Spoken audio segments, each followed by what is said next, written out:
بسم اللہ الرحمن الرحیم۔ امید کرتے ہیں جی آپ تمام لوگ جو ہیں وہ خیریت سے ہوں گے۔ تو آج ہم 10th کلاس جو ہے اس کی اسلامیات کا جو پہلا چیپٹر ہے اس کی جیم جو جز ہے احادیث نبویہ اس کو دیکھتے ہیں جی۔ تو اس میں ہمارے پاس جو ہے وہ 10 احادیث دی گئی ہیں۔ آپ تمام لوگ جو ہیں وہ جانتے ہیں کہ جس طرح ہمارے پاس 9th کے اندر جو ہے وہ 10 احادیث موجود تھیں، اسی طرح 9th کے اندر بھی جو ہے وہ 10 احادیث موجود ہیں، جن میں سے جو ہے وہ آپ کو ایک کا ترجمہ اور تشریح کے حوالے سے پوچھا جائے گا۔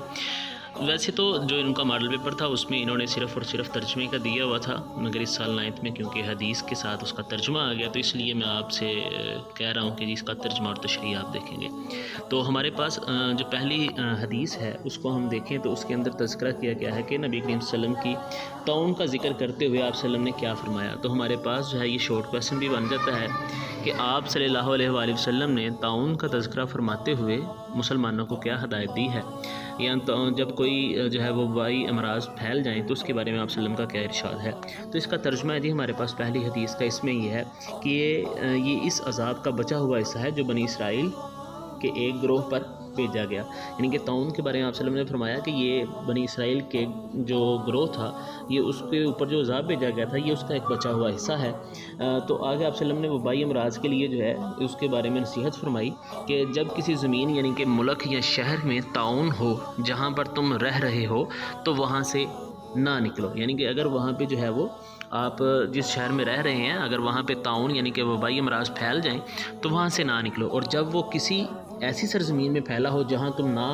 رہتے ہو تو وہاں نہ جاؤ، یعنی کہ اگر کہیں پہ وبائی امراض پھیل گئے ہیں تو آپ جو ہے وہ وہاں پہ موجود رہیں اگر آپ پہلے سے وہاں موجود ہیں، اور اگر جو ہے وہ آپ ایسے علاقے میں ہیں جہاں پہ وبائی امراض نہیں ہیں اور آپ نے ایسی جگہ جانا ہے جہاں پہ وبائی امراض یا بیماریاں پھیلی ہوئی ہیں تو وہاں پہ آپ نہ جائیں۔ دوسری حدیث ہے جی ہمارے پاس جس کا ترجمہ ہے، اور اللہ تمہارے لیے پسند کرتا ہے کہ تم اس کی عبادت کرو اور اس کے ساتھ کسی کو شریک نہ کرو، اور سب مل کر اللہ کی رسی کو مضبوطی سے تھام لو اور تفرقے میں نہ بٹو۔ وہ تمہارے لیے کیل و قال یعنی کہ فضول باتوں، کثرت سوال اور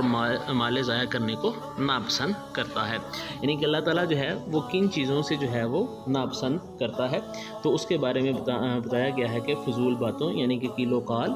اور کثرت سوال اور مال ضائع کرنے سے اللہ پاک جو ہے وہ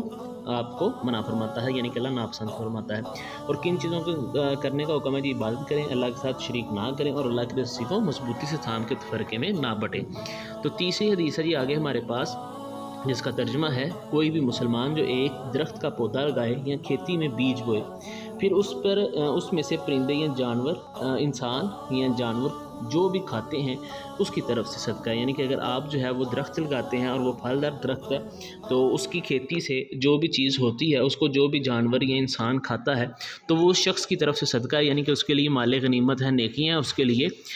جس شخص نے اس کو بیج بویا ہوگا۔ یا اگر آپ یہ دیکھتے ہیں کہ جی وہ پھلدار درخت نہیں ہے مگر وہ سایہ دار درخت ہے، تو سایہ دار درخت جو ہے اس کے سائے میں جو مسافر جو بھی کوئی پرندہ گھونسلہ بنائے گا یا وہاں پہ رہے گا تو وہ اس کے لیے بھی جو ہے وہ صدقہ ہوگا۔ چوتھی ہمارے پاس حدیث ہے، جو کوئی اللہ اور آخرت کے دن پر ایمان رکھتا ہو وہ اپنے پڑوسی کو تکلیف نہ پہنچائے، یعنی کہ یہ پڑوسیوں کے حقوق کے بارے میں ہے۔ تیسری حدیث جو تھی وہ ہمارے پاس پودے اگانے کے بارے میں تھی، چوتھی جو ہے یہ پڑوسیوں کے حوالے سے ہے۔ اور جو کوئی اللہ اور آخرت کے دن پر ایمان رکھتا ہو وہ اپنے مہمان کی عزت کرے، اور جو کوئی اللہ اور آخرت کے دن پر ایمان رکھتا ہو وہ اچھی بات زبان سے نکالے ورنہ خاموش رہے، یعنی کہ پہلی جو بات کی گئی ہے پڑوسیوں کے حوالے سے ہے وہ ہے جی ان کو تکلیف نہ دے، اس کے بعد جو مہمانوں کے حوالے سے وہ ہے جی ان کی عزت کا، اور تیسری جو بات ہے وہ ہے جی خاموش رہیں ورنہ اچھی بات کریں۔ پانچویں حدیث ہے جی ہمارے پاس، مسلمان دوسرے مسلمان کا بھائی ہے، نہ اس پر ظلم کرتا ہے، نہ اسے بے یار و مددگار چھوڑتا ہے، نہ ہی اس کی تحقیر کرتا ہے، یعنی کہ مسلمان کا بھائی ہے۔ اس میں جو ہے وہ پانچویں حدیث کے اندر جو ہے وہ اخوت کے بارے میں یعنی کہ بھائی چارے کے بارے میں بیان کیا گیا ہے۔